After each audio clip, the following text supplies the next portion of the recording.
veja o que o profeta Isaías declarou a respeito dos montes. Nós vimos ali que Paulo disse que nós devemos calçar a preparação do evangelho da paz. Em Isaías 52:7 está escrito assim, ó: como são belos nos montes os pés daqueles que anunciam boas novas, que proclamam a paz, que trazem boas notícias, que proclamam salvação, que dizem a Sião: o seu Deus reina. Como são belos nos montes. Isaías 52:7. Como são belos sobre os montes. É do interesse de Deus que nós estejamos, sim, sobre os montes. Sobre os montes das nações, sobre os montes dos sistemas, sobre os montes, fazendo o quê? Anunciando boas novas, declarando paz naquele lugar e declarando: é Deus quem reina. Quem é o Senhor? É Deus. Por isso, Paulo citou esse texto de Isaías, que é o profeta que profetizou Jesus mais do que qualquer um outro. Ele profetizou a redenção em Cristo. Paulo menciona isso no próprio livro de Romanos e diz assim, ó: como diz a Escritura, Romanos 10, do 11 ao 18, todo aquele que nele confia jamais será envergonhado.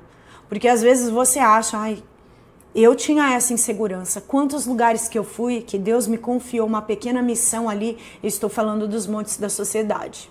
Uma vez eu estava vou fazer esse inteirinho aqui para você entender como essa palavra é real e pode ser praticada. Eu fui fazer um curso de alta performance, de treinamento de líderes e supervisores de uma empresa de marketing multinível, e eu tinha que falar com o presidente daquela empresa, só que ninguém tinha acesso a ele. Eu passei a tarde inteira no hotel que eu estava, orando, e Deus me deu uma estratégia de falar do evangelho com aquele homem, e ele ficou 40 minutos me ouvindo. Todo mundo veio perguntar como eu consegui ficar 40 minutos falando com aquele homem. Deus me deu uma estratégia e eu usei essa estratégia. Deus vai te dar estratégia para estar em altos lugares para você pregar o evangelho. E eu vou te falar, ele não gostou do que ele ouviu. Mas ele comentou com o meu supervisor direto a autoridade que estava em mim. E o meu supervisor disse, ele se sentiu constrangido pela autoridade que estava em você. Ele não gostou, ele ficou bravo porque ele se sentiu confrontado com as palavras que você falou. Nós carregamos a autoridade. Então preste atenção. Não há diferença entre judeus e gentios, pois o mesmo Senhor é Senhor de todos e abençoa ricamente todos os que o invocam, porque todo aquele que invocar o nome do Senhor será salvo. Agora veja, como pois invocarão aquele em quem não creram? Como você quer que o mundo adore a Deus se o mundo não crê em Deus? E como crerão naquele que não ouviram falar? E como ouvirão se não houver quem pregue? E como pregarão se não forem enviados? Como está escrito: quão são belos os pés dos que anunciam boas novas. E lá o profeta Isaías diz como são belos sobre os montes. Eu e você fomos chamados para estarem no meio de altos cargos da sociedade, pregando o evangelho da paz, manifestando a luz de Cristo na autoridade do nome dele, manifestando o Espírito que em nós habita com muito poder. No entanto, nem todos os israelitas aceitaram as boas novas, ou seja, não é todo mundo que vai aceitar, pois Isaías diz: Senhor, quem creu em nossa mensagem? Consequentemente, a fé vem pelo ouvir a mensagem que é ouvida mediante a palavra de Cristo. Mas eu pergunto, eles a ouviram? Claro que sim. A sua voz ressoou por toda a terra e as suas palavras até os confins do mundo. Sabe por que as pessoas são incomodadas quando você prega o evangelho? Porque a palavra de Cristo pregada com unção, a palavra do ungido, A palavra liberada com poder, ela tem tanto poder, o testemunho de Cristo, que confronta as crenças das pessoas. E elas são convidadas por meio da fé que é gerada nelas, porque é gerado fé nelas, ao a palavra ser pregada. Elas são confrontadas pela fé que é gerada nelas a saírem do mesmo posicionamento de crença, da mesma mentalidade. Elas não querem, elas estão acomodadas ali. Elas vão falar, não mexam nas minhas verdades. Mas Jesus disse, eu sou a verdade, eu sou o caminho e eu sou a vida que conduz até o Pai. Ninguém chega até o Pai se não for por meio de mim. Então não é qualquer palavra. O Cristo tem que estar na ponta da sua língua, como disse Paulo também em Romanos, na sua boca e no seu coração. Isto é, a palavra da fé que pregamos. Aqui no exemplo que eu dei, aquele chefe, aquele presidente daquela empresa, ele não gostou de ouvir a respeito do evangelho. E eu sei que o Espírito Santo estava comigo ali, porque eu tinha passado a tarde orando, porque eu me sentia induzida a falar sobre Deus com ele. Saiba, o reino dos céus, nós já falamos isso, eu acredito, é uma contracultura. O reino dos céus, ele tem a cultura própria dele. Não é como essa terra. Então, para qualquer pessoa que você apresentar o Cristo, em alguma área da vida dela, ela vai ser confrontada.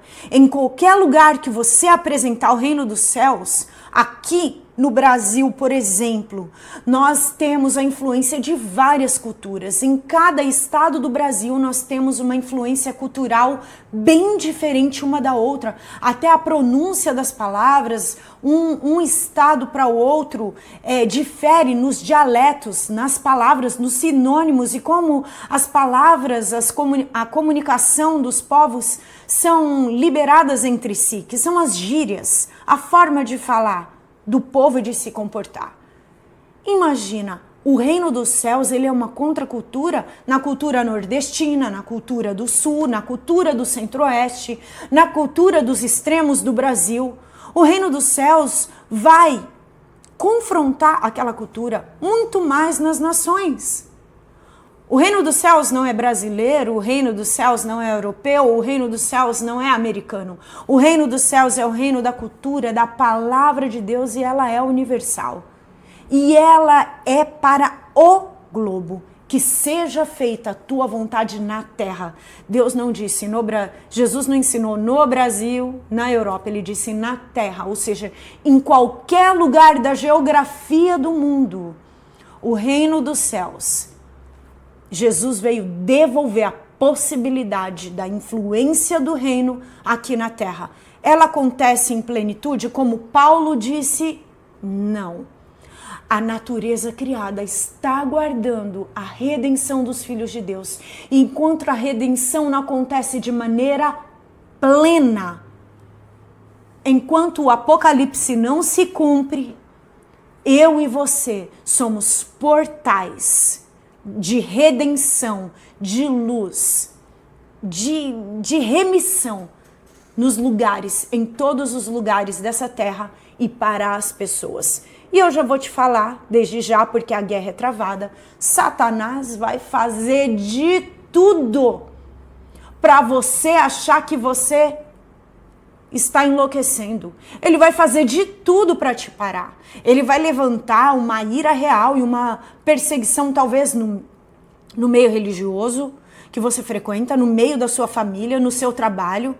Não ao se manifestar, ao fazer qualquer manifestação amável ou de bondade, não se assuste ao você ser perseguido, como nós estudamos a última aula do último módulo, que foi o que eu posso em Cristo, a ação do anticristo, do anti-ungido, ao você se posicionar como Cristo, até dentro da sua mente, é dentro da sua mente, no seu coração que ele vai começar a atuação. Por isso, a necessidade de renovação da sua mente. E ela é uma grande chave, a renovação da mente, é a maior arma que eu tenho. Qual é a autoridade que eu carrego? Está aqui.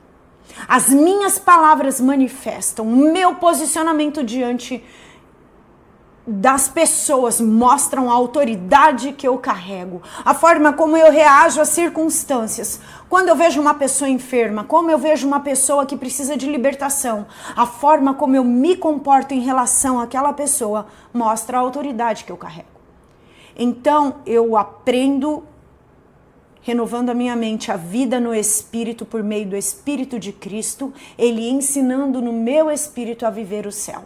Por esse motivo eu vou precisar comer a palavra, meditar a palavra, ruminar a palavra. O que é ruminar? Fazer o que o boi faz. Colocar para dentro, pensar nela. Colocar ela para dentro de novo, pensar nela. Como eu posso praticar isso que eu estou lendo nesta área da minha vida? Isso é meditar na palavra. Estude a palavra de Deus. Ouça as aulas que mais te interessaram quantas vezes forem necessárias. Ouça este curso novamente. Faça outros cursos a respeito da sua vida espiritual, a respeito dos assuntos espirituais. Se aposse das promessas de Deus e declare sobre sua vida cada uma delas uma pequena advertência para nós. Lá em Provérbios 25 e 26 está escrito assim: veja, como água fresca para a garganta sedenta é a boa notícia que chega de uma terra distante. Ao ser embaixador de Cristo, você vai ser água fresca para uma garganta sedenta. Quando esta palavra chega até você, ela é água fresca para sua garganta que está sedenta. Por que isso é uma advertência? Porque o verso 26 diz assim: mas como fonte contaminada ou como uma nascente poluída, assim é o justo que fraqueja diante do ímpio. Você não aprendeu tudo isso para envergonhar o nome de Cristo. Eu tive uma fase da minha vida que eu envergonhei o nome de Cristo e eu me arrependi amargamente, eu chorei muito. Eu dei legalidade para o mal agir na minha vida. E eu, de alguma forma, naquele momento, naquele curto período da minha existência, eu era uma fonte contaminada ou uma nascente poluída para as pessoas. Misericórdia, misericórdia. Você pode dar glória a Deus pela possibilidade de ter perdão dos seus pecados perdoados. Eu achei redenção, eu me arrependi, renovei novamente a minha mente e aqui estou eu cumprindo o meu propósito original. Ei, o que você está esperando? Ah, Melia, mas eu erro muito. Eu errei muito e eu achei perdão todas as vezes que eu me arrependi.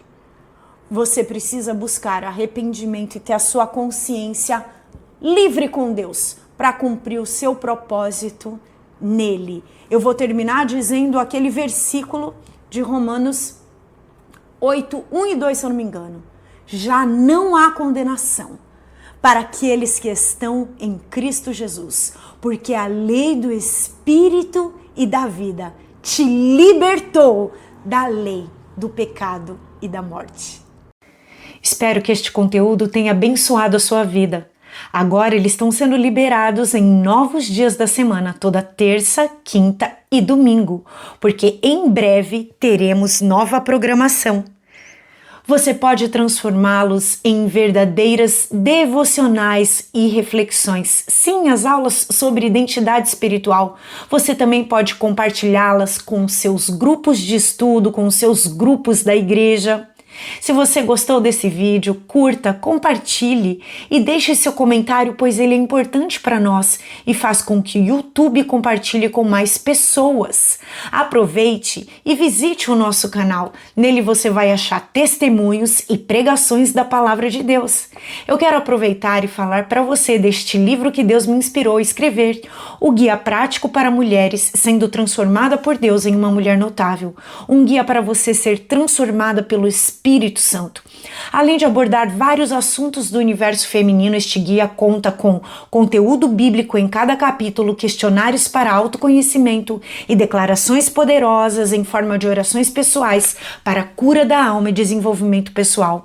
Você pode adquiri-lo na forma física ou digital pelo QR Code que aparece na sua tela ou pelo link da Amazon na descrição deste vídeo. Deus te abençoe. Nos vemos no próximo vídeo.